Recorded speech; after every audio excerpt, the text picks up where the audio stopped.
Alors, bonne fin d'après-midi. Nous sommes réunis ici entre filles, parce qu'il n'y a pas d'hommes. On ne sait pas pourquoi, ce qui s'est passé exactement. J'ai à ma droite Véronique, cette chère Véronique fidèle au poste. Ça va, tu vas bien? Ça va. Charnel, à ma Toujours gauche. présente. Toujours présente. Et moi, personne ne me présente. C'est triste. C'est très triste. Et donc, chose bizarre, ici, il y a des noms qui finissent par L. Donc, on va commencer par Madame qui va bientôt se marier, sans doute, ou je sais pas. Charnel, qui nous a invité une charmante reine de cœur que on connaît déjà, bien entendu, qu'on a vu plusieurs fois. Je sais pas si toi, tu as dansé pour moi déjà, mais non, pas toi, hein, je crois. Non. Elle s'appelle Chanel. Vous voyez, Charnel par Chanel. C'est assez étonnant, n'est-ce pas? Alors, Charnel, tu es ton invitée, tu peux nous en parler un petit peu? Oui, bien sûr. Alors bonjour Chanel Bagu. Donc déjà bienvenue et merci voilà pour ta présence parmi nous aujourd'hui. Est-ce que tu peux te présenter et nous dire quelles sont les missions d'une reine de cœur? Bien sûr, donc déjà merci pour l'invitation. Je me présente, je m'appelle Chanel Bagur, j'ai 20 ans. Je viens d'être diplômée de BTS et embauchée dans mon entreprise d'alternance. Félicitations. Donc, qui est Barberman, un coiffeur barbier pour hommes en tant que chargé de développement. Et donc, j'ai été élue Reine de Cœur Languedoc 2021 et Reine de Cœur France 2022. Donc mon projet, donc chaque reine de cœur a un projet qu'elle défend, qui est caritatif. Donc pour ma part, mon projet c'était les enfants hospitalisés, que je continue toujours à mener bien évidemment. Et donc pour cela, je suis devenue la marraine de l'association Douceur. Et donc ensemble, on fait des projets donc pour les enfants. À côté, je distribue également des produits d'hygiène, de beauté dans des EHPAD, des hôpitaux, dans des associations, dans des foyers de femmes victimes de violences conjugales. Et donc, ça me tient vraiment à cœur et c'est pour ça que je suis rentrée dans ce comité, donc pour toutes ces belles choses. Voilà. Donc, il faut préciser quand même que Reine de cœur, c'est pas Reine de cœur tout simplement. Ah non, pas du tout. Il y a vraiment de vraies valeurs derrière et c'est pour ça que je suis rentrée. Donc la première fois que j'ai rencontré Madame Font, donc, qui est la présidente, honnêtement j'avais un petit peu peur, j'appréhendais parce que je ne savais pas du tout à quoi m'attendre parce que les concours de beauté, la rivalité entre les filles, ce n'est pas moi, clairement. Et quand elle m'a parlé du côté caritatif, je me suis dit ça me plaît, je me lance. J'avais directement mon projet en tête et donc j'y suis allée, je suis rentrée dans l'aventure et c'est vrai que entre filles, donc entre candidates, il y a une très bonne entente. Il n'y a aucune rivalité, personne n'est supérieur à l'autre. Donc d'ailleurs, c'est entre nous qu'on élit la Reine de Cœur France. Donc il n'y a aucun jury. Donc pour ça, on part une semaine en préparation donc, pour préparer la finale. Donc cette année qui aura lieu le 28 janvier à l'Opéra de Montpellier. Et donc chacune, on a des dossiers à rendre. Donc c'est comme ça qu'on s'évalue entre nous, où on explique notre projet, pourquoi on a choisi notre projet, toutes les actions qu'on a menées. Et donc voilà, et c'est comme ça qu'on arrive à élire la Reine de Cœur France. Mais quel est le conseil que tu peux donner aujourd'hui à une fille ou à des jeunes filles qui nous regardent voilà, quel est le conseil que tu peux leur donner pour devenir reine de cœur? Tout simplement, on s'est rendu compte qu'une petite chose, acheter du dentifrice, aller le remettre dans des associations, c'est des petites choses et au final, ça rend les personnes heureuses.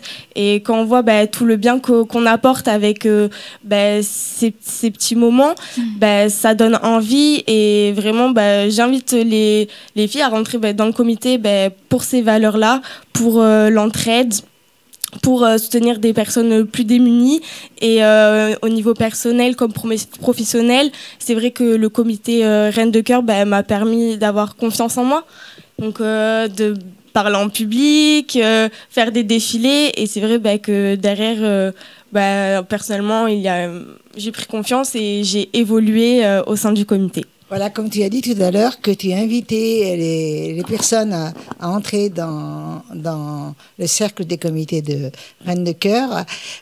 Tu les invites plutôt à venir. Je pense que c'est tout âge et que c'est pas que des femmes. Oui, on a également mis en place les rois de chœur. Donc il y a également les rois de chœur. Et donc voilà, il y a également les femmes et les hommes Parce que qui je sont voulais les dire, bienvenus. je voulais dire, elles feront pas les défilés en robe longue, ça c'est certain. Hein. Bien sûr, bien Mais sûr. elles participeront largement à cette association qui est grandiose et dont Madame Font, que j'admire beaucoup, est un grand personnage public. Oui, Oui, oui. très connu d'ailleurs à Montpellier.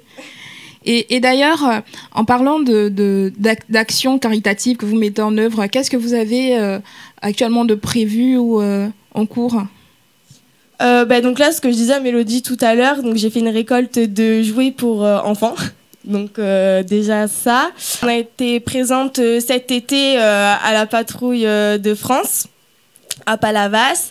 Nous avons récolté également des fournitures scolaires pour la rentrée.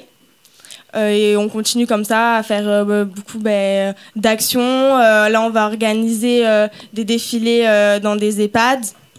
Donc on continue. Chaque mois, nous avons beaucoup d'actions à réaliser et qu'on fait avec plaisir. Voilà, je vais être un petit peu curieuse, Charnel, je prends un peu ta place, excuse-moi. Vas-y, J'aime bien Muriel. prendre la place, vous allez voir tous participer en interactivité. Ici, on est une famille. Donc, si vous avez envie de poser une question, vous la posez. Vous vous gênez pas. Quand vous allez dans les EHPAD, est-ce que vous y allez en robe longue ou autre? Alors, on arrive en tenue du comité, donc le t-shirt du comité, pantalon noir, nos baskets reines de cœur ou des tennis blanches. Et ensuite, on organise donc des défilés, donc avec des robes de soirée. Ça, c'est important, hein? Et Oui, bien sûr. Et oui, avec des très belles robes. Et c'est vrai que chaque fois, ça fait son effet. Toujours, c'est génial. toujours. C'est génial. Et donc, qu'est-ce que tu aurais de spécial à nous dire? Ce que je pourrais dire, c'est la finale, comment ça s'est passé pour moi, ainsi que la semaine de préparation. Donc, c'est vrai qu'au début, c'est assez stressant. Encore, j'ai eu la chance déjà d'avoir rencontré avant certaines candidates. Donc, il y avait déjà un peu de liens qui étaient créés. Donc, on arrive à Montlouis. Donc, c'est assez stressant. On a tout le monde, on a les coachs. Donc, on prépare les chorégraphies. Et honnêtement, c'était ma hantise. Les chorégraphies... Pour moi, c'est très compliqué. De base, je fais de la boxe. J'ai grandi qu'avec des garçons, donc j'ai le côté un peu garçon manqué. Donc c'est vrai que c'est ce que j'appréhendais énormément. Donc, Là, en même temps, ça s'est très bien passé. Parce que je Oui, t'ai voilà, vu ça s'est plusieurs très fois. bien passé. Elle a Et été élue. Et justement, j'ai évolué. Donc quand je disais que vraiment, le comité m'a permis d'évoluer, c'est vraiment sur tous les points. Et je me rappelle la réaction de mon papa après la finale. Je t'ai pas reconnue, ma fille. je t'ai pas reconnue. Pour moi, j'avais mon petit garçon manqué. Et là, être gracieuse, etc. Et donc c'était génial. Et j'étais contente d'avoir montré une autre facette de moi-même. Donc l'événement principal, là, tu es là pour un événement principal quand même, non, je crois? Comment ça? C'est l'opéra. Ah oui, c'était incroyable. C'était incroyable quand on arrivait la première fois, parce qu'on s'entraîne dans une salle à Montlouis. On arrive à l'opéra, c'était grandiose. Et à nouveau, il y a une nouvelle date. C'est ça, le 28 janvier, à l'opéra de Montpellier. C'est important de le préciser. Oui. Aussi. Ah oui, c'est magnifique. Oui, bien sûr. Et pour le mot de la fin, donc après ton année de reine de cœur, est-ce que tu souhaites poursuivre dans le comité? Mais bien sûr. Donc en fait, on a la chance dans le comité, c'est de pouvoir rester dans le comité une fois que les élections sont finies, qu'on soit, peu importe dans le classement, on peut rester dans le comité en tant que coach et accompagner les prochaines candidates. Donc mais toujours sur scène. Oui, bien sûr, les coachs font également leur apparition sur scène, mais là, je parle aussi d'en dehors du comité. Les coachs continuent à faire des actions, on accompagne les candidates et donc on a des réunions Zoom un mercredi sur 2 où on parle des avancées et donc c'est ce qui est formidable dans ce comité. C'est pas une fois que c'est passé, c'est fini, on est toujours là. Et c'est ce qui est génial, c'est que on est une famille.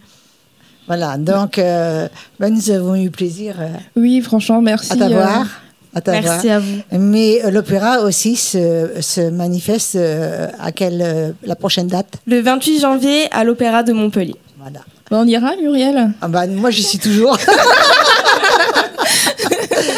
Écoute, on te remercie. Merci, On te Chanel. remercie, c'est Merci à génial. vous. Tu restes avec nous, bien entendu.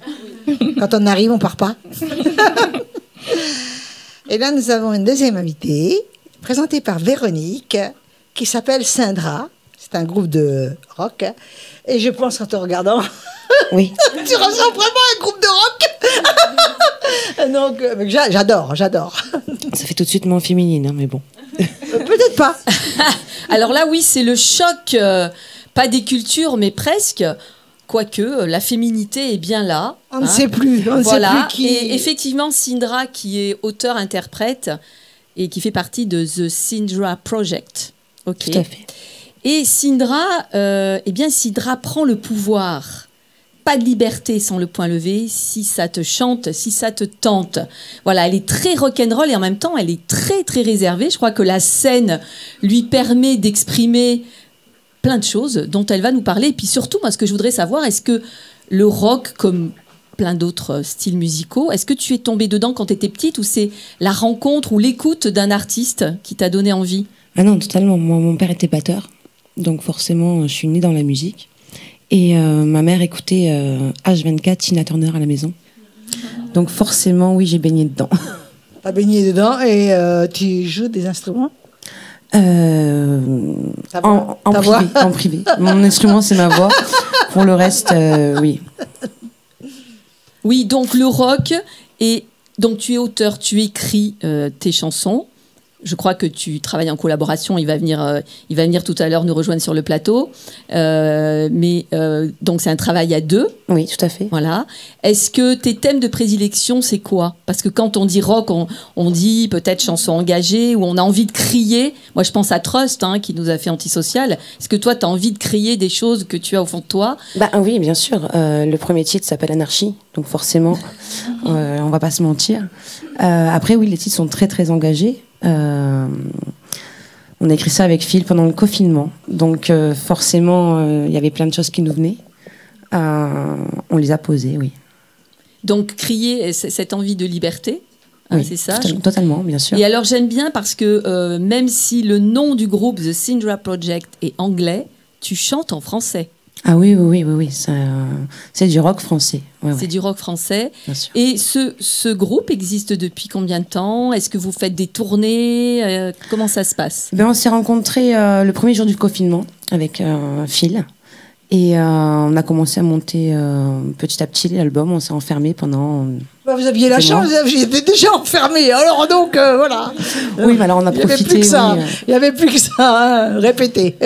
Oui, c'est vrai. Et oui, et depuis, on a monté ce projet petit à petit, avec des mots, on a posé...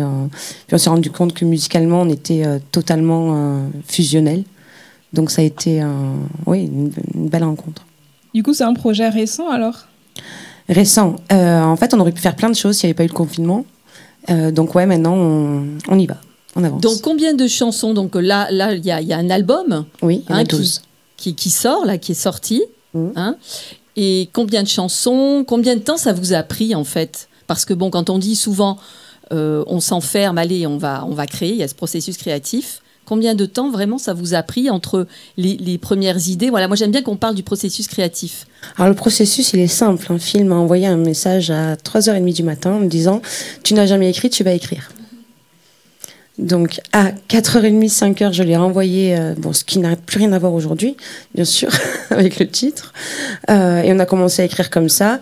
Combien de temps ça nous a pris? En fait, on n'a pas eu le choix. On a attendu la fin du confinement. Donc on a peaufiné tout ça pendant 1 an et demi. Vous aviez un studio chez vous? Bien sûr, il y a Home studio? à Castle Rock, oui, il y a un studio, bien sûr. Donc on a peaufiné ça pendant 1 an et demi et ça donne ce qui est sorti là. D'accord, donc on peut... comment, si on veut travailler avec vous, si on veut que vous fassiez une scène, comment ça se passe? Qui est-ce qui gère ça? Alors c'est Castle Rock Productions, donc c'est Philippe. Il y a un site internet, il y a le Facebook, il y a les Insta, il y a tout ce qu'il faut, quoi.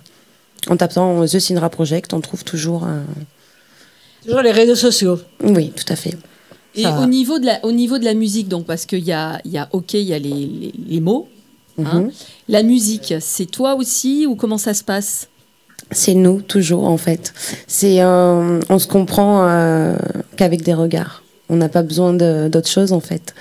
On se connaît tellement musicalement que en fait tout se fait au feeling, beaucoup au feeling. Et après on pose ça, on couche ça sur des pages. Et au niveau du groupe, vous êtes combien? Enfin, on va vous voir en live tout à l'heure. Je crois que ça envoie bien. Oui, on est 4. Vous êtes 4. Donc simple et efficace, voilà. Simple et efficace. Vous êtes agrandi, quoi. Non, pas encore. Alors on est 4. Au départ, vous avez démarré à 2.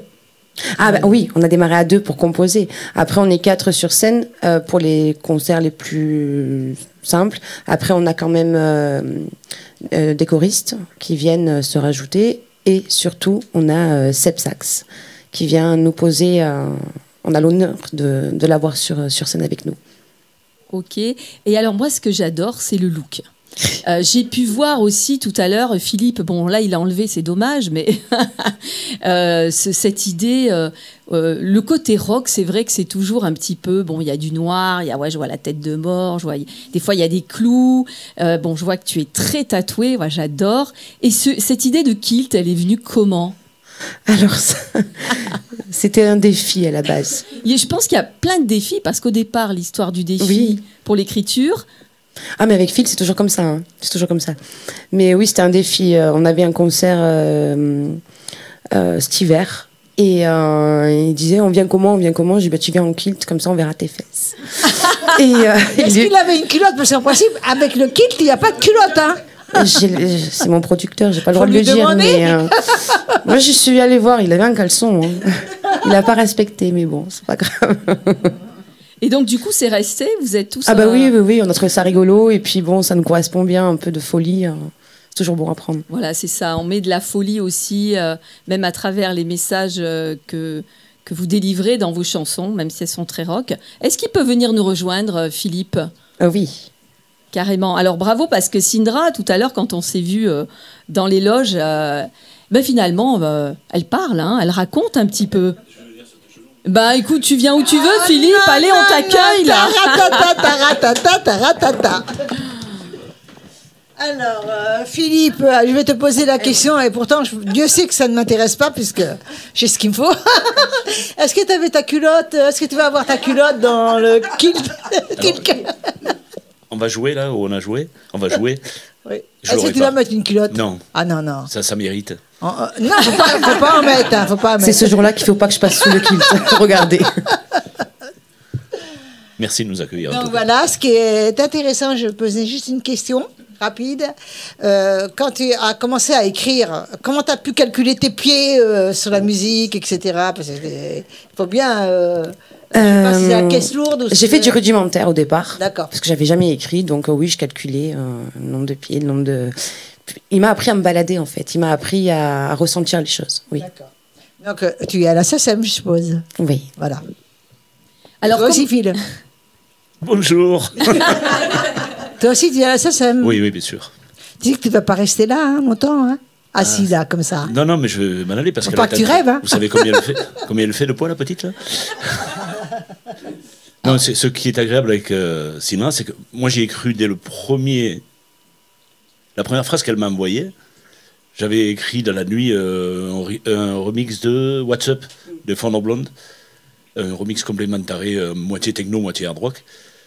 Et en fait, j'ai entendu sa voix dessus. J'ai appelé Seb Sax, qui est le saxo de David Guetta.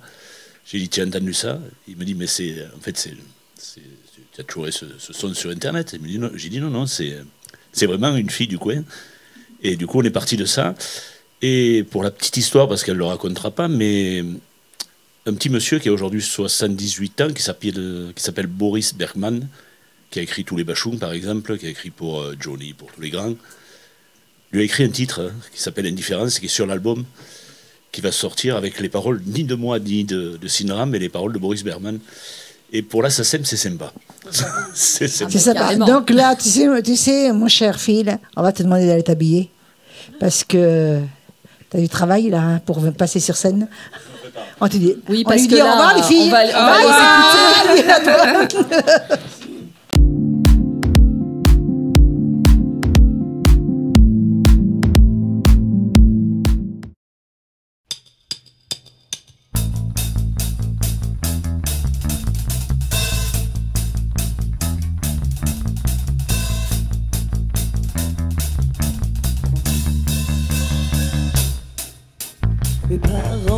m'avait dit, un homme ou une femme, ta vie tu l'as choisie, mais surtout pas d'état d'âme. Se ranger dans une cave, ça c'est bon pour les autres. Vouloir rester sage, moi je n'ai pas d'accord.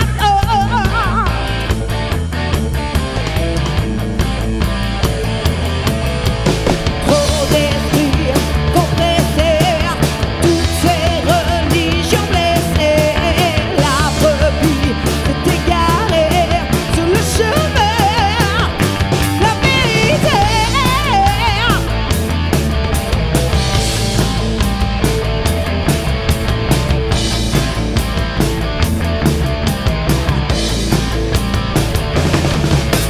Tu sens ton corps partir, il se délivre en toi, le désir t'envahit. On te demande pas pourquoi,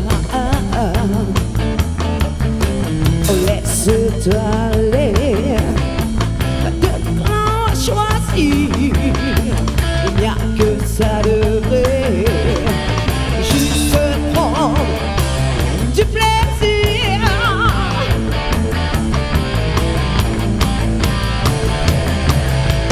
Faut détruire, compresser toutes ces religions blessées. La brebis s'est égarée sur le chemin, la vérité.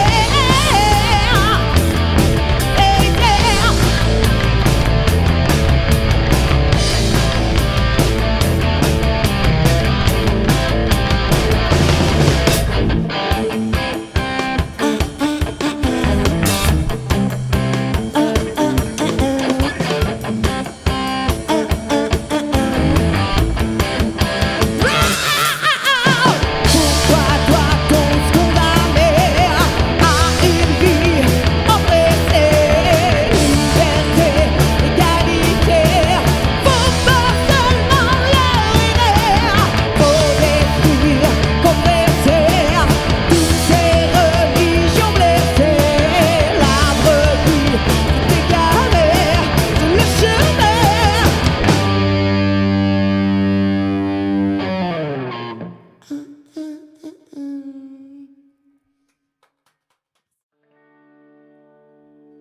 Je n'ai rien promis. La vie est un défi. Ceux qui croient le pouvoir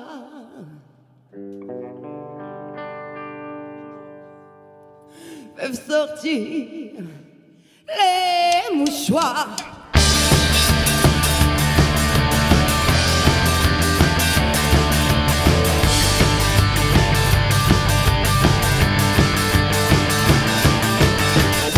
Anarchistes ou soumis, jamais rien promis. La vie est un défi. Ceux qui croient le pouvoir peuvent sortir les mouchoirs. Tu n'es toujours honnête. La liberté, la vraie, sinon c'est la prison à perpétuité.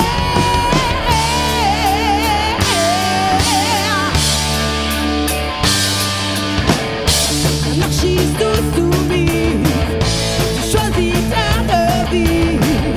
Ne jamais regretter de devenir visionnaire. On peut toujours y croire, pas faute de le vouloir. En réalité, tu restes lourd, mal léché.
Et donc, Ben voilà, ça, t'as vu comme c'est rock. et puis tu as vu regarde, le elle a kilt. repris la même position. Je sais pas comment elle a fait. Est-ce que c'est rappelé de la position? C'est travaillé. C'est travaillé, hein. C'est le meilleur profil.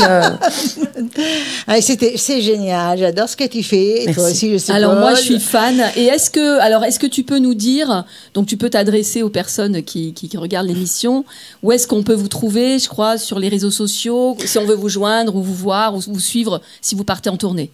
Alors, on a Facebook, toujours au nom de The Syndra Project. On a Facebook, Instagram, et il y a le site Castle Rock Productions.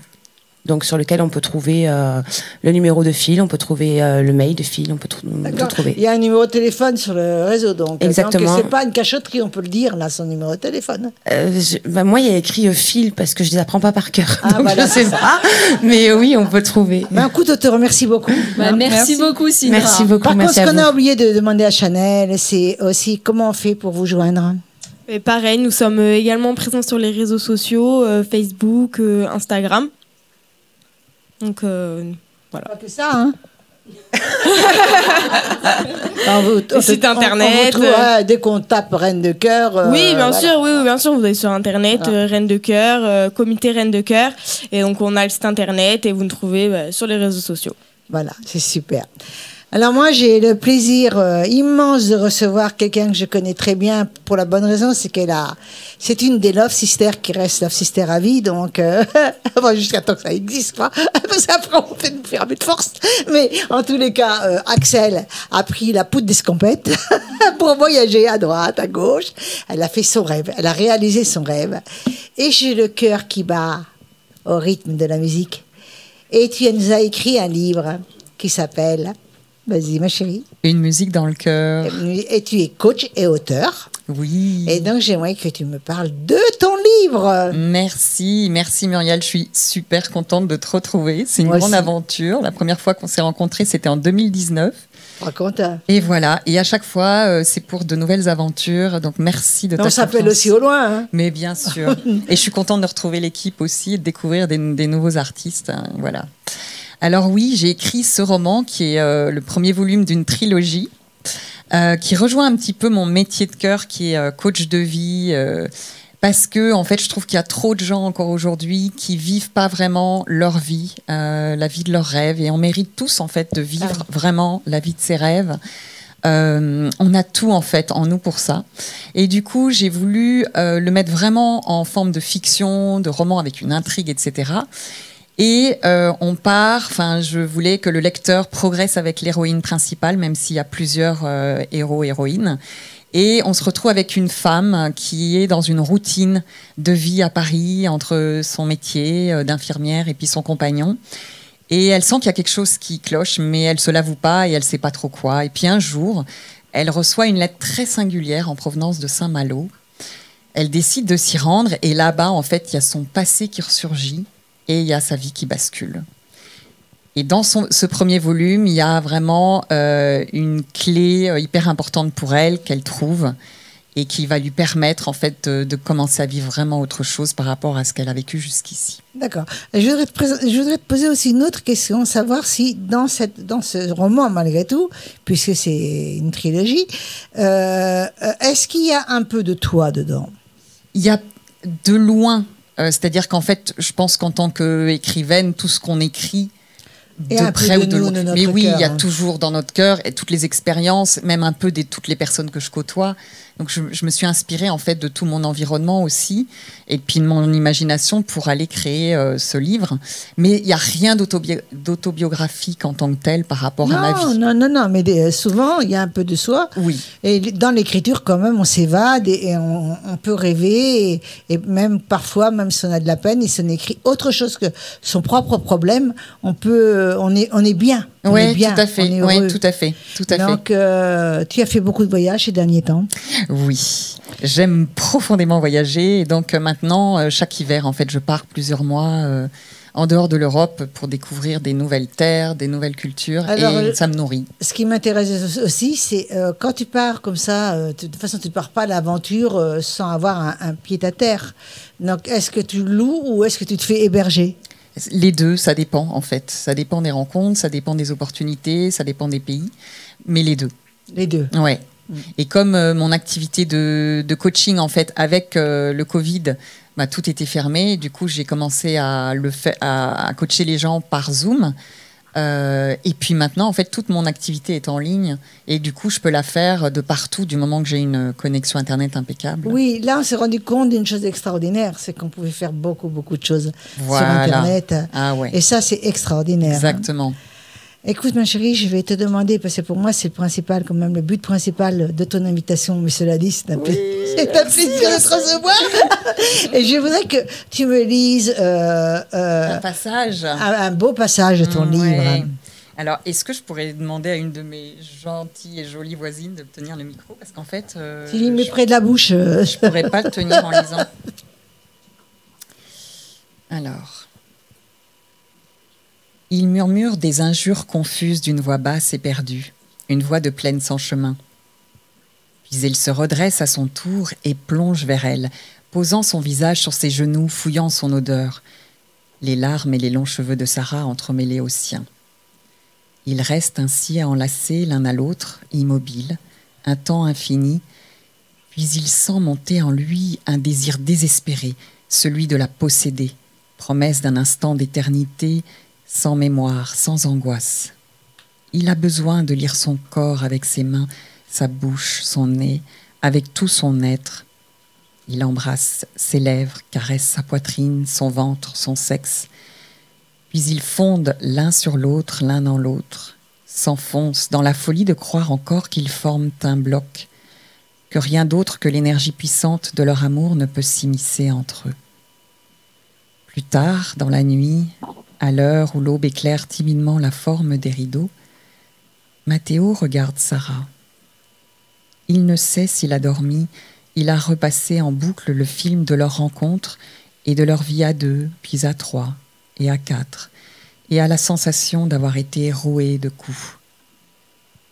Sarah dort paisiblement. Toute violence a quitté ses traits, il n'y a plus trace d'un combat. Son visage exprime quelque chose de nouveau, comme celui d'un soldat qui rentre chez lui pour tenter de reprendre sa vie d'avant, tout en conservant malgré lui cette lueur d'un passé douloureux, de celui qui a connu l'horreur, le froid, la faim, la solitude, de celui qui a côtoyé la mort. Elle est belle dans son abandon. Il fixe longuement le plafond dans lequel l'annonce de la maladie de Sarah a creusé un trou profond. Pourquoi nous? Pourquoi elle? Sa colère lui vrille à nouveau le cœur et il pressent qu'ils viennent de faire l'amour ensemble pour la dernière fois.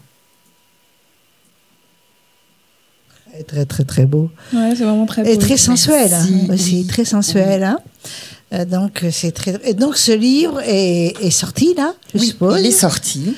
Et donc là, je pense que tu vas penser à le sortir aussi en PDF, en téléchargement. Oui, ah bah là il est sorti, donc il est sur Amazon, à la Fnac et dans les librairies, en format Kindle sur Amazon et en format broché papier, voilà, dans les librairies. De là où presque chaque soir tu fais un live sur les réseaux. Oui, exact. Pour faire la promotion de ton livre. Et pas que. Aussi. Et pas que, bien entendu. Hein. Ouais, ouais. Bien entendu. Et donc, comment on fait pour te joindre, Axel? Alors, je suis sur les réseaux sociaux également, donc sur Facebook, Instagram, YouTube et puis LinkedIn, avec mon nom Axel Valencien. LinkedIn, c'est bien aussi. Hein. Oui, mais je l'utilise moins pour l'instant. Je pense que je vais m'y intéresser un peu plus. Ouais, c'est différent. Chaque plateforme a ses atouts et ses En tant inconvénients. qu'écrivain, oui, c'est bien. Oui. Ok. Moins pour le milieu de la musique, de la chanson, mais en tant qu'écrivain, c'est bien. Est-ce que... Moi, j'ai une question. Vas-y, Je peux ma poser chérie. une question à ton Oui, invité. juste laisse finir ma phrase. Elle a quand même un peu dit, c'est marrant, dans l'extrait. Pourquoi La ce tuer. titre, Une musique dans le cœur? Ah, j'adore ta question. Parce que pour moi, en fait, on a tous une musique dans le cœur. Et que plus on se met à l'écouter, plus on se met à lui donner de la place, et plus en fait notre vie, la nôtre, se révèle. Et donc mon héroïne, en fait, au fur et à mesure, va comprendre certaines choses par rapport à ça. Et dans ce roman aussi, en fait, la lettre qu'elle reçoit en provenance de Saint-Malo provient d'une personne qu'elle n'a pas vue depuis 25 ans, qui était une professeure de piano quand elle était petite, mais une professeure de piano très particulière qui lui donnait des leçons complètement atypiques. Et donc, il y a vraiment cette thématique aussi de la musique comme source de vie, en fait, aussi. Je vais te poser une dernière question. D'où est venue cette idée d'écriture ? En fait, comme une évidence, j'adore écrire. Et quand j'écris, je me sens super rassemblée, super inspirée. Et j'avais envie, j'adore rencontrer dans mon métier les vies des gens, parce que pour moi, chaque personne est un roman. Et j'avais envie de coucher sur papier une histoire qui puisse emmener aussi des lecteurs, à la fois dans une histoire de vie et en même temps, en arrière-plan, voilà, on aborde plein de thèmes de la vie, voilà, que ce soit l'amitié, la maladie, la mort, l'amour, voilà, le sens de la vie. Comment on fait pour te joindre ? Eh ben, Axel Valencien sur Facebook, Instagram. J'ai un site internet aussi, axelvalencien.com, YouTube, voilà. Faut te mettre un peu partout, aussi sur TikTok, hein, parce que actuellement c'est important. C'est d'actualité. Tu fais des petits mini-films, des mini-films, et tu mets sur TikTok pour pour rappeler ton titre de livre. C'est une bonne idée. Et malheureusement, ou heureusement, je ne sais point, mais TikTok marche. Ouais, ok, je vais voir ça. Donc écoute, c'est un plaisir de t'avoir et un plaisir de te revoir aussi rapidement. Oui. Et que j'espère que quand tu reviendras de voyage, tu nous inviteras, tu viendras nous inviter, ou on t'invitera, ou tu nous inviteras. Avec grand plaisir. Tu as gardé ton appartement, non ? Oui, j'ai toujours ma maison ici. Oui. Je calcule. Merci ma chérie. Merci beaucoup à tous. Merci ma petite love sister, Axel. On va recevoir Clotilde. Clotilde, c'est joli comme prénom. Clotilde Verriès, qui a plein de casquettes comme beaucoup d'artistes d'ailleurs, qui est auteur, metteur en scène, mais aujourd'hui c'est la peintre que l'on reçoit. Et elle a un parcours, j'aime ces parcours très atypiques, puisque dans les années 90, elle est chercheure en œnologie et elle entreprend des études universitaires de cinéma et commence à écrire et réaliser des films documentaires et de fiction. Elle découvre aussi l'art d'exprimer ses émotions musicales en couleur, d'où après la peinture sûrement, lors d'un stage avec la fameuse méthode Tomatis. Alors moi j'aimerais que tu nous racontes un petit peu comment est arrivée dans ta vie la peinture, puisque c'est aujourd'hui de ça dont il s'agit, tu vas nous parler de ça. Mais déjà, bonjour et ravie d'être avec vous parce que c'est vraiment un bon moment. Et je suis ravie aussi d'arriver à ce moment de l'émission parce que au niveau de la musique, effectivement, j'ai plusieurs musiques dans le cœur, mais je rentre en résonance avec la musique. Comment expliquer ? Je pense que la musique m'a accompagnée depuis que je suis née parce que ma mère me disait que quand j'étais petite, quand j'écoutais une certaine musique, je me bougeais dans mon berceau. Donc je pense que la musique, effectivement, m'a portée, m'a bercée et m'a insufflé toute une série d'émotions que j'ai réussi, donc que j'avais en moi, dont je n'étais pas consciente, dans la mesure où, au niveau de l'écriture, c'est pas du tout la même chose qu'au niveau de la peinture. Et au niveau du ressenti, j'ai eu l'opportunité donc de découvrir d'abord que j'avais des qualités artistiques et que je pouvais les faire passer au niveau de la couleur. Donc en fait, moi, ma démarche artistique au niveau de la peinture, elle est épidermique, c'est-à-dire que j'écoute une musique, je ne dis pas j'entends, j'écoute une musique. Ça peut être de tout, classique, contemporain, ancien, du jazz, du rock, de tout, des chansons, voilà. J'ai la chair de poule, ça peut être un film, ça peut être un ballet, je ne vais pas faire une liste à la Prévert, mais voilà, il y a quelque chose qui se passe. Ça peut être ancien, mais tout d'un coup, il y a un déclic et je me dis, voilà, c'est ma prochaine inspiration. Alors, j'ai apporté un tableau. Il y a un déclic de couleur, tu veux dire ? Non, j'ai un déclic à l'intérieur de moi. Et ma démarche, c'est le fait d'avoir la chair de poule. Tu vois, la musique, que ce soit un film... il se passe quelque chose, j'ai un déclic et je me dis, bon, c'est ça ma prochaine. Et je creuse là-dessus, j'enrichis mes émotions et puis à un moment, c'est prêt. Et donc là, quand je réécoute la musique, Et je l'écoute pas généralement pour pas gâcher les émotions, tu vois, avant. Et ce que je fais, quand je la réécoute, mais je me la chante à l'intérieur de moi. Elle est dans mon cœur et elle rentre en résonance exactement, dans ton corps. Voilà, complètement. Et ton bras est le prolongement de ça. Voilà, et donc toile. effectivement, j'ai la chance de faire ça avec la couleur, donc je crée une forme de dialogue entre musique et peinture. Donc là, j'ai apporté un tableau. C'est un de mes tableaux par rapport à une musique que j'adore depuis que j'ai 18 ans, qui s'appelle Rhapsody in Blue, que tout le monde connaît, de Gershwin. J'ai eu et donc c'est des musiques que j'ai connues depuis très longtemps. Puis tout d'un coup, j'ai un ami qui s'appelle Jean-Marc Louisada, qui a joué une transcription pour piano.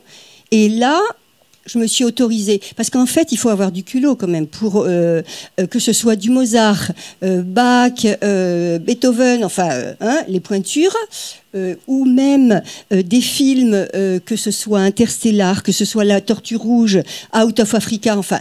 Il faut quand même être gonflé quand même pour y aller. Mais je me permets ça. Et puis aussi, je peins par rapport à des événements qui me bouleversent. Le noir est arrivé dans ma peinture à cause de Fukushima. Fukushima, ça a été mon entrée dans le noir. Parce que j'avais besoin de... J'ai peint aussi par rapport au massacre de Charlie Hebdo. Là, je viens de peindre un tableau pour l'Ukraine, tu vois. Et donc, c'est quelque chose... Il y a de tout. Il y a aussi bien des choses plus légères. Personnel aussi?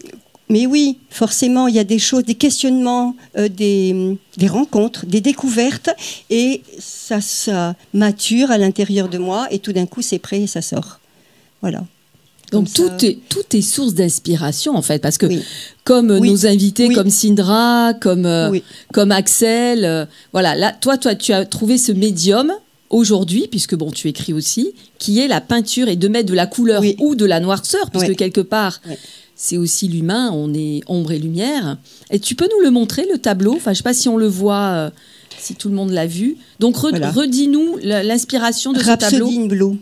Blue, voilà, et ben oui, donc il y a un camailleux de bleu, et les bleus, les couleurs, je les crée en écoutant la musique, c'est-à-dire que un bleu de ce tableau-là ne sera pas le même si au départ, donc c'est de l'acrylique, même si au départ il n'y aura pas la même dose de vert dedans, voilà, chacune est différente, donc il y a quelque chose d'unique par rapport à cette...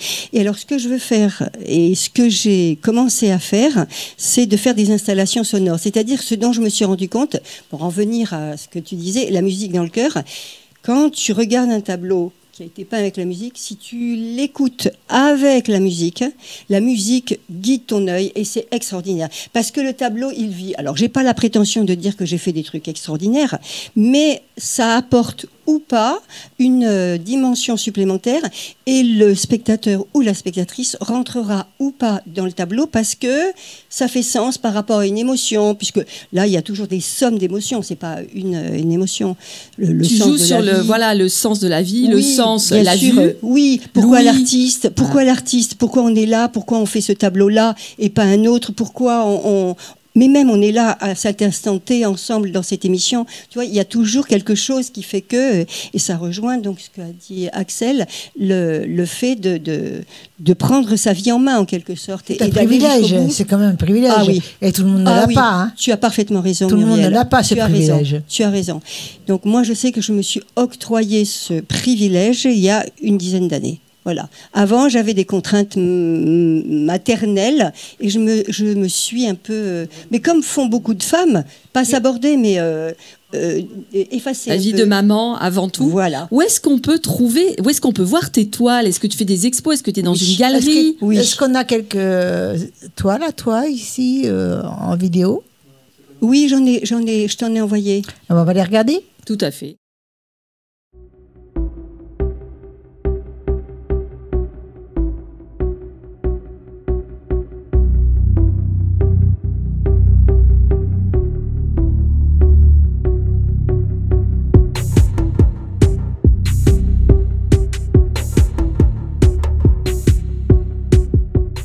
Tes tableaux sont magnifiques, hein? Merci. Merci. trouvez C'est pas, les gentil. filles? Moi, j'adore cette idée. Oui, oui. Oui. Moi, j'adore la musique, Oui. donc, et j'adore Ouais. aussi dessiner. Et Ouais. la couleur, c'est la vie. Oui. J'adore. Qu'est-ce que le mot de la fin, qu'est-ce que tu voudrais nous Alors justement, ce dire. que je voulais dire par rapport à ce que tu as dit, Sintra, moi, mes tableaux m'ont tenu compagnie pendant et au sens propre et au sens figuré, c'est-à-dire qu'ils étaient là. Et en plus, il y en a que j'ai redécouvert parce que, à certains moments de la journée, ils étaient éclairés par le soleil et je rentrais dans le tableau différemment. Donc voilà. Et puis le fait de pouvoir les toucher, bon. Donc mes tableaux, on peut les voir sur un site internet où j'ai des séries de tableaux. On clique et on peut écouter la musique tout en regardant les tableaux. J'ai prévu donc et j'ai commencé à faire des installations sonores dans mon atelier galerie qui se trouve à Mudaison, donc au 9. Toujours musical, hein? Ah oui, oui, oui. Et à chaque fois, donc c'est une série de tableaux et une musique. Et puis je change. Après, je suis sur Facebook, LinkedIn aussi. Et puis voilà. Pour ton atelier, on doit prendre rendez-vous ou c'est où tu as des heures d'ouverture? Alors là, je suis en phase de gestation, de réfléchir comment organiser, donc de façon à faire passer l'information, de façon à ce que les gens puissent venir et dire aussi quelle est la série que je vais présenter. Parce qu'il y a des musiques qui parlent, d'autres qui parleront moins parler, forcément. Voilà. Eh bien, merci beaucoup. Merci on s'est beaucoup. régalé, Est-ce que tu as un numéro de téléphone où on peut te joindre? Eh ben alors, je préférerais ne pas le donner. Ah bon, t'as peur? Mais oui, parce que non, c'est pas ça. C'est parce que c'est mon perso, tu vois. Donc, Ah. alors si les gens veulent m'appeler, je suis dans l'annuaire le fixe, Verriès Clotilde, et puis j'habite à Montpellier, donc voilà. On peut te trouver, voilà. Oui, oui, oui. Merci Muriel. Merci Véronique. Merci à toi. Alors, Charnel, c'est au Oui. tour de Charnel qui Oui. nous invite une personne qui ressemble beaucoup à cette chère Clotilde. Oui, bien sûr, puisque aujourd'hui, moi aussi, je reçois en deuxième invité donc Nour Kadour, qui d'ailleurs est aussi une artiste très accomplie, puisque Nour donc écrit des romans, elle peint et elle écrit aussi des poètes. Et donc Nour, pour démarrer, est-ce que tu peux nous dire comment tu es arrivée à la poésie et comment tu qualifies ce que tu écris en termes de poésie? Et merci déjà pour l'invitation. Je suis très contente de partager ce moment avec vous toutes, en plus entre filles. C'est vrai que c'est très sympa. En fait, j'ai toujours été passionnée de littérature depuis que j'étais petite. Je lisais énormément de livres et c'est ma mère, quand elle a vu que je lisais beaucoup de livres, m'a dit, c'est comme ça que j'ai commencé dans l'écriture, tiens un petit carnet où tu notes les livres que tu lis avec un court résumé et une critique sur le livre si tu as aimé ou pas. Au fur et à mesure, du coup, l'écriture s'est développée comme ça depuis l'âge de 10-11 ans. Au lycée, j'ai eu une professeure de français qui était vraiment géniale, qui s'appelle Annick Peyre-Lavigne, et qui, lors des devoirs en classe, m'a dit que j'avais une très belle écriture qui était très poétique. Moi, j'avais jamais entendu vraiment parler de la poésie, parce que la poésie, on l'apprend au collège, c'est la poésie classique, en fait, qu'on apprend. Et c'est vrai qu'on connaît que ce domaine-là de la poésie. Et c'est elle qui m'a encouragée en 2014 à passer un concours qui s'appelle Poésie en liberté. C'est un concours international de poésie en langue française. Et là, j'ai remporté un prix dans la catégorie étudiante de France. Et en fait, c'est vrai que ce prix m'a vraiment boosté à continuer à écrire.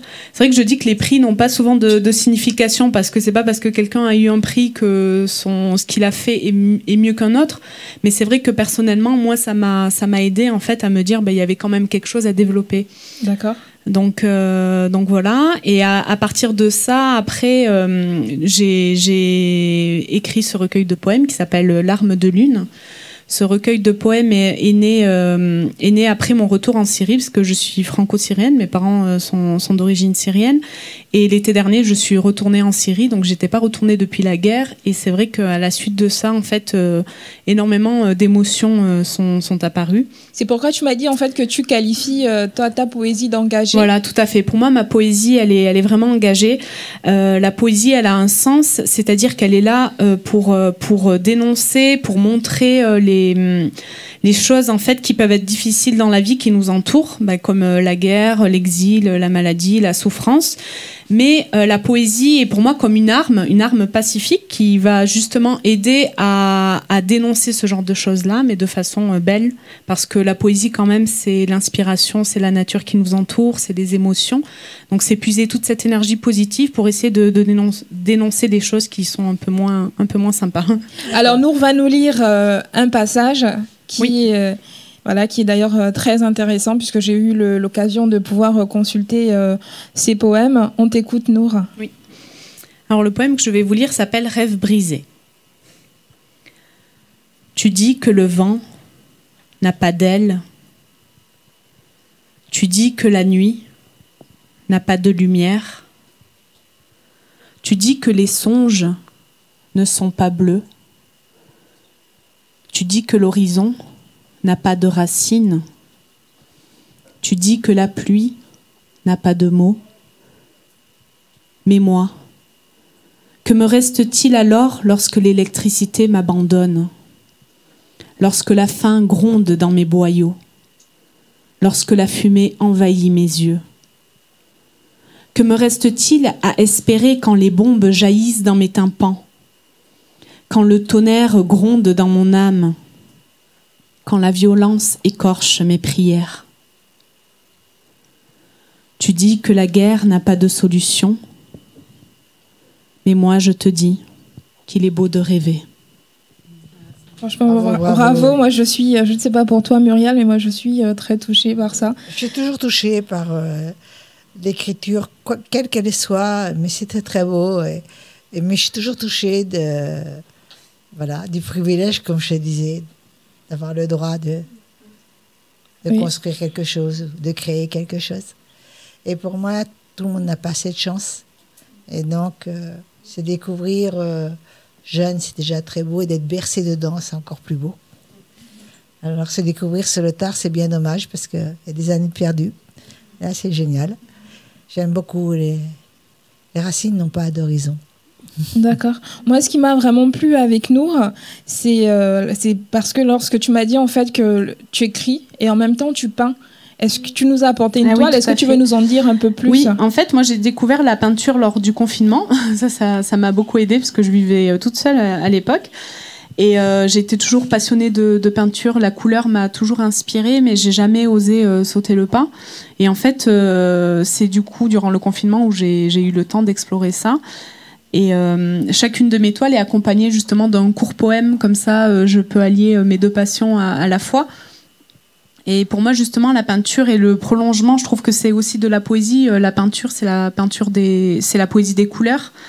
Et elle a cette force-là que les mots, des fois, n'ont pas. C'est que des fois, c'est difficile, en fait, de mettre des mots sur les choses ou sur les sensations, les sentiments. Et pour moi, c'est là où la peinture, en fait, est le prolongement de ça. Donc là, ce tableau... Elle me fait penser à quelque chose. Ton tableau me fait penser à quelque chose. Ah. Quelqu'un qui détaille le monde. Pardon, quelqu'un? Un homme qui détaille le monde. Oui. Alors c'est marrant parce que des fois les gens voient soit un homme, soit une femme, et c'est en fonction de la perception. Alors moi, par contre, chacun. j'ai vu un homme. Ah oui, une femme. Moi, j'ai pas trouvé d'explication à ça. Et du coup, ce tableau s'appelle Regard désertique. C'est peut-être qui. Et du coup, le court poème qui l'accompagne, c'est « Il y a des regards sans paupières, dissipés en nuages de sable, où couvent les pores du soleil et de la nuit. » Voilà, c'était pour... Je suppose que c'est pas ton premier tableau. Non, c'est pas. Comme je disais au préalable, effectivement, tu ne fais pas que ça. Tu écris aussi, et d'ailleurs, tu nous as apporté un livre. Oui, tout à fait. J'ai écrit un roman qui s'appelle L'âme du luthier, qui est sorti en février 2022 aux éditions Hello. Et c'est l'histoire d'un jeune garçon qui s'appelle Yael, qui vit en Syrie. Son père est luthier. Et en fait, son père veut qu'il reprenne l'atelier de luthier, mais lui rêve de devenir écrivain en France. Du coup, on va suivre justement l'histoire de ce jeune garçon depuis son enfance en Syrie jusqu'à son arrivée en France. D'accord. Donc là, ce livre est en vente partout aussi. Oui, tout à fait. On peut le trouver sur Internet et dans toutes. Oui, aussi. Voilà, ça, on peut le trouver aussi sur le site de l'association de poésie qu'on a monté avec d'autres amis sur Montpellier. Ah, très bien. Ça s'appelle l'Apostrophe. Et du coup, là, il y a les recueils des différents membres de l'association. Voilà. Très bien. D'accord. Alors, écrivain, peintre, et poète. Corde à son arc. Hein. Alors, donc, actuellement, tu cherches. Alors actuellement, tu es à la recherche d'un éditeur. Est-ce que tu veux lancer Oui, j'en profite.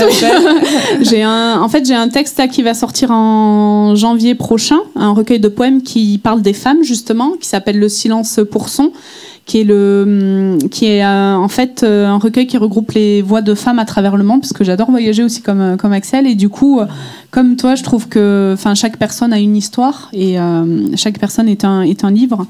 Et donc, à travers des rencontres que j'ai pu faire ou des amis qui sont de différentes origines, j'ai rassemblé un recueil de poèmes où on parle en fait des problématiques des femmes. Et on se rend compte que, quelles que soient les femmes à travers le monde, à travers la culture, la tradition qui peut être différente, on a toutes les mêmes problématiques. Donc voilà, donc ça, c'est ce texte qui va être publié en janvier avec les éditions L'Échappée Belle. Et par contre, j'ai un autre texte qui s'appelle Corps Mémoire, qui est là en fait c'est pour montrer comment est-ce que ce qu'on peut vivre dans la vie va s'ancrer dans le corps, justement la place du corps comme séquelle et comme mémoire. C'est pour ça qu'il s'appelle Corps Mémoire. Et comment est-ce que ces traumatismes-là, on peut même le transmettre dans les générations futures en fait.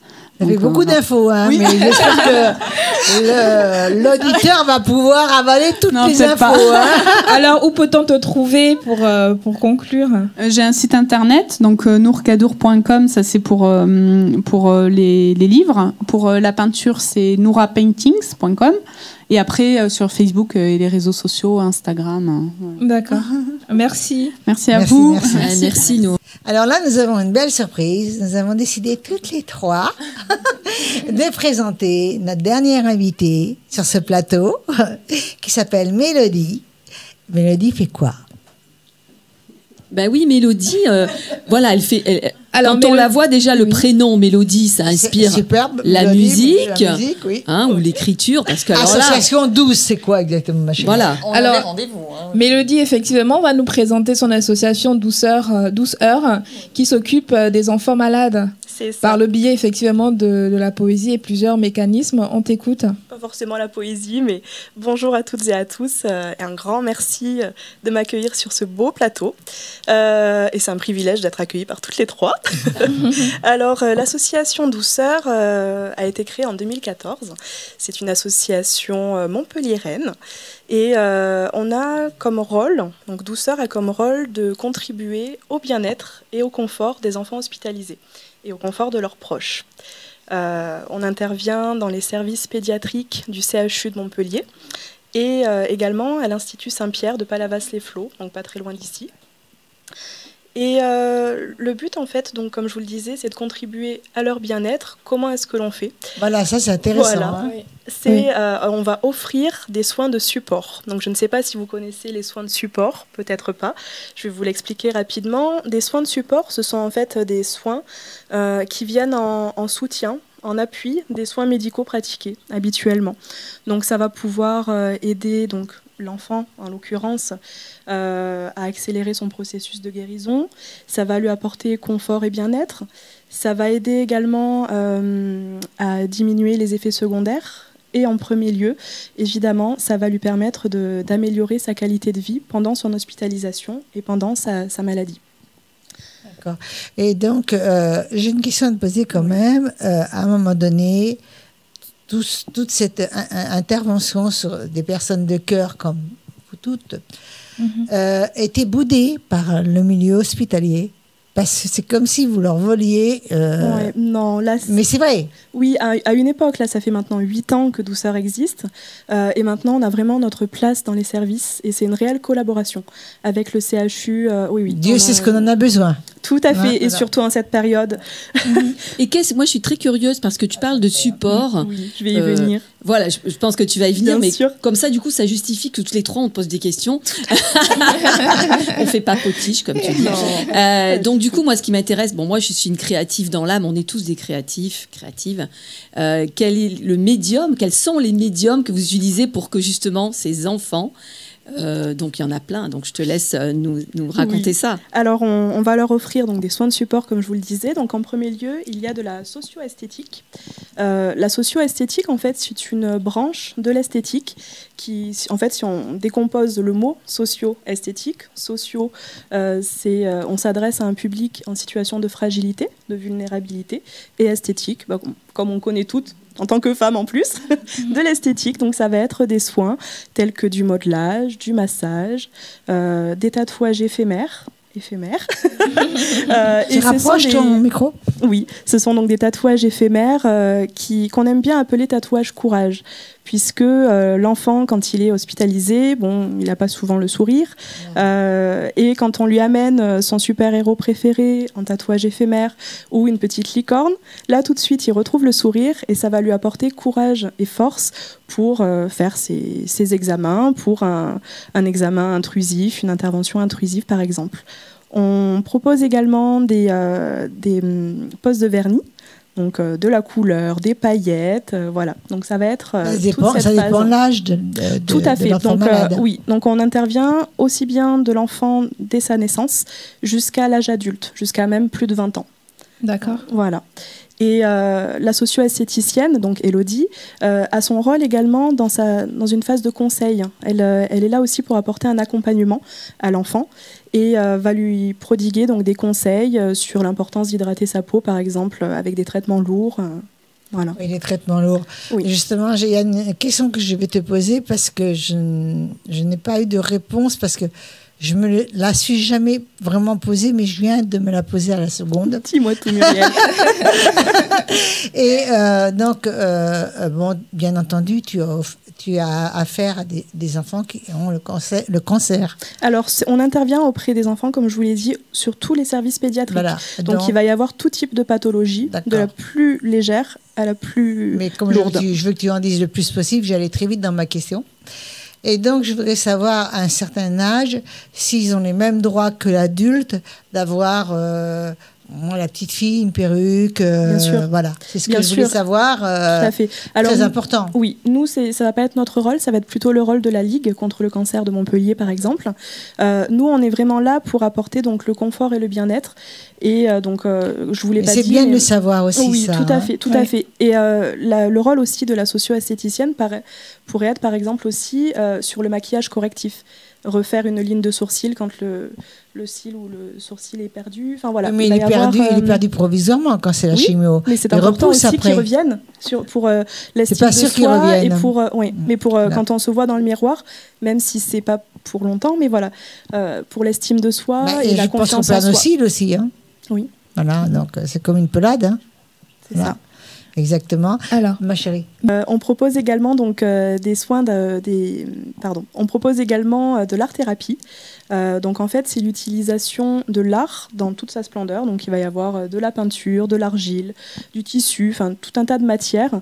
Ce sont donc des ateliers qui sont menés donc par deux art-thérapeutes, Nathalie et Pascal, et qui sont menés donc sur des adolescents en atelier. Donc en général, ce sont des ateliers de 2 heures. Et donc ça va permettre en fait à l'adolescent déjà d'accéder à un mieux-être aussi, et aussi de faire ressortir des émotions, des sentiments, vous le connaissez mesdames, avec la peinture, la poésie, etc., qui ne sont pas forcément verbalisés. Donc ça va aider aussi dans ce sens-là. Et enfin, on propose également des massages auprès des parents, parce qu'on s'occupe des enfants, mais aussi des parents, ce qu'on appelle des massages AMA. Donc ça, c'est notre équipe de bénévoles qui interviennent auprès des parents. Donc ce sont des massages bien-être et ça va permettre de lâcher un petit peu les tensions, puisque vous imaginez, quand son enfant est hospitalisé, voilà, il y a du stress, il y a de la fatigue qui s'accumule. Donc on leur offre une petite bulle de bien-être. Et on s'est rendu compte aussi que c'était un réel cercle vertueux. Lorsque l'enfant va bien, va mieux, du moins, le mieux que lui permette sa maladie, lorsque le parent est apaisé, eh bien, le soignant va pouvoir faire en fait ses soins dans de meilleures conditions. Voilà. Alors, qui dit association dit besoin de financement et surtout besoin de bénévoles. Oui. Donc, Mélodie, est-ce que tu souhaites passer un message donc, à nos auditeurs? Bien et surtout, comment peut-on trouver l'association du Sœurs Douces à Montpellier? Oui. Alors, donc Douceur, évidemment, donc, est une association. On a des bénévoles, mais également des professionnels qui interviennent auprès des enfants pour garantir un accompagnement de qualité et un engagement sur le long terme. Qui dit professionnel, donc dit financement. Et on propose également donc, à notre équipe des formations pour garder la juste place, pour avoir une communication bienveillante, etc. Et enfin, on propose à notre équipe également des séances de régulation qui sont menées par une psychanalyste. Et ça nous tient vraiment à cœur pour dans ce genre de séance, en fait, donc c'est tous les 2 mois et demi à peu près, ça va permettre un petit peu de parler des cas un petit peu lourds, parce qu'il y en a, des situations difficiles, ou simplement de partager, voilà, parce que... Oui, mais comment on fait pour son envie d'aider ton association? Alors justement, tout ça, si on fait tout ça, c'est parce que ça nous coûte de l'argent.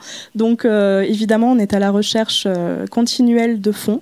Donc si vous souhaitez nous soutenir, vous pouvez donc nous contacter bien évidemment par les réseaux sociaux, association Douceur, par notre site internet également, Instagram, et j'en profite également. C'est pas un site internet, ça c'est les réseaux. Oui. Et on a notre site internet, voilà. Association Douceur aussi. D'accord. Voilà. Et j'en profite de remercier tous nos partenaires qui nous soutiennent. Tu en as beaucoup de partenaires? Alors oui, heureusement, et c'est grâce à eux qu'on est là depuis 8 ans maintenant. On a donc des associations plus grandes que nous, on a des clubs services, on a des fondations, on a des entreprises locales également.